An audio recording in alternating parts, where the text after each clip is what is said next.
मेरे प्यारे देशवासियों, विश्व बदल चुका है। अब भारत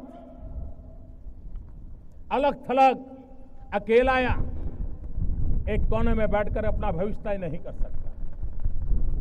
विश्व की आर्थिक व्यवस्थाएं बदल चुकी हैं और इसलिए हम लोगों को भी उसी रूप में सोचना होगा। सरकार ने अभी कई फैसले लिए हैं, बजट में कुछ घोषणाएं की हैं और मैं विश्व को आह्वान करता हूं, विश्व में पहुंचे हुए भारतवासियों को भी आह्वान करता हूं। आज अगर हमें नौजवानों को ज्यादा से ज्यादा रोजगार देना है तो हमें मैन्युफैक्चरिंग सेक्टर को बढ़ावा देना पड़ेगा।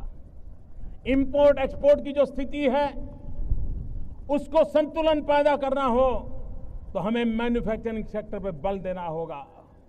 हमारे नौजवानों की जो विधा है, सामर्थ्य है, उसको अगर काम में लाना है तो हमें मैन्युफैक्चरिंग की ओर जाना पड़ेगा और इसके लिए हिंदुस्तान की भी पूरी ताकत लगे, लेकिन विश्व की शक्तियों को भी हम निमंत्रण देते हैं। और इसलिए मैं आज लाल किले की प्राचीर से विश्व भर में लोगों से कहना चाहता हूं, कम मेक इन इंडिया, आइए हिंदुस्तान में निर्माण कीजिए।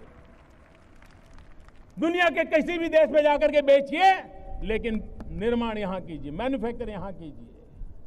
हमारे पास स्किल है, टैलेंट है, डिसिप्लिन है, कुछ कर गुजरने का इरादा है। हम विश्व को एक सानुकूल अवसर देना चाहते हैं कि आइए कम मेक इन इंडिया, और हम विश्व को कहें इलेक्ट्रिकल से लेकर के इलेक्ट्रॉनिक तक come make in India, chemicals से लेकर के फार्मास्यूटिकल तक come make in India, automobile से लेकर के एग्रो वैल्यू एडिशन तक come make in India, paper हो या plastic come make in India, some satellite हो या submarine come make in India. ताकत है हमारे देश में, आइए मैं निमंत्रण देता हूं।